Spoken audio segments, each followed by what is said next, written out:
Hi there, welcome to my channel. My name is Holly Rolfe, and here you will find helpful and time-saving resources for teachers who teach online as well as offline. I offer a variety of children's read aloud series for kindergarten through second grade. Take a moment and hit the subscribe button as well as the bell, and you'll get notification of new content. Thanks. Okay, so this is the 8th story or lesson in the Fables and Stories Read Aloud series. The title of this story is The Crowded, Noisy House. So, do you know what a rabbi is? Can you say rabbi? A rabbi is a person who is trained to be a teacher or advisor in the Jewish religion. Yiddish was the language used long ago by Jewish people, and many Yiddish phrases are still common today. Listen to this. Kvetches. It's a Yiddish word for complains or whines. And oy vey. It's a Yiddish term of dismay, such as oh woe or woe to me. It means how terrible. So today you'll hear a Jewish folktale called The Crowded, Noisy House. This folktale is frequently told with the title, It Could Always Be Worse. I want you to think about the title and predict what you think will happen in the story. Okay, so now let's listen to the story carefully to find out if your prediction is correct. Take a look at this picture. Once there was a poor Jewish man. The poor Jewish man went to speak with his rabbi. "Rabbi," the man said, "you must help me. My life is terrible. I live with my wife, our 5 children, and my mother-in-law. There is only one room for the 8 of us. The children, they cry and fight. My wife, she screams a lot. My mother-in-law, she kvetches about everything. It is crowded and noisy and horrible, I tell you. Honestly, Rabbi, I don't think it could be any worse."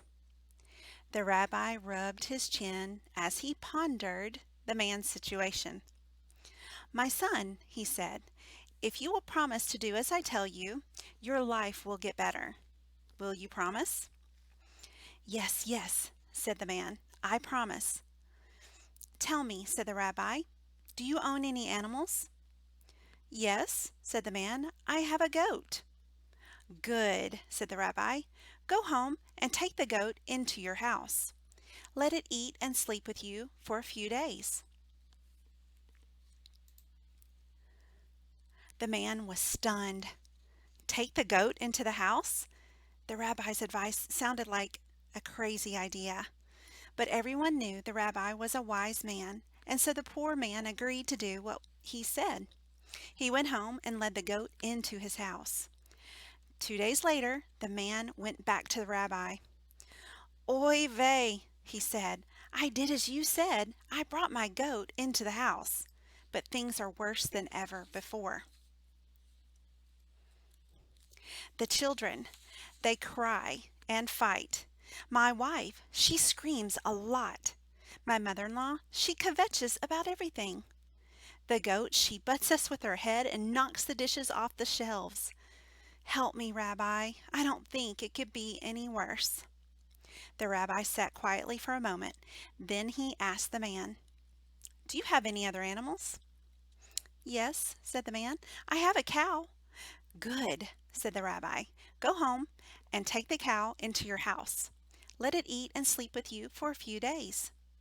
Again the man did it as he was told. He went home and led the cow into his house. 2 days later, the man went back to see the rabbi. "Oy vey," he moaned. "I did as you said. I brought the cow into the house, and things are even worse than before. The children, they cry and fight. My wife, she screams a lot. My mother-in-law, she kvetches about everything.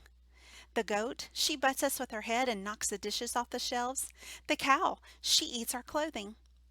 The house is like a barn. We can't sleep for all of the bleating and mooing. Help me, Rabbi. I don't think it could get any worse." The rabbi was silent for a long time. Then he asked, "Do you have any other animals?"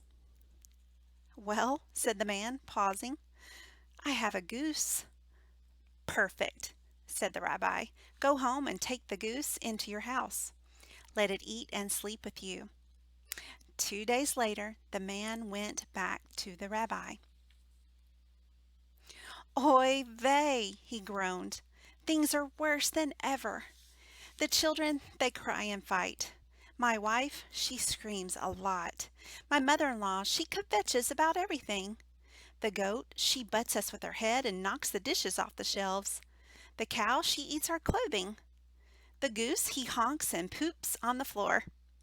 I tell you, Rabbi, it is wrong for a man to eat and sleep with animals. I don't think it can get any worse." "My son," said the rabbi in a gentle voice, "you are right. Go home and take the animals out of your house. You will find the answer." The next day the man came running to the rabbi.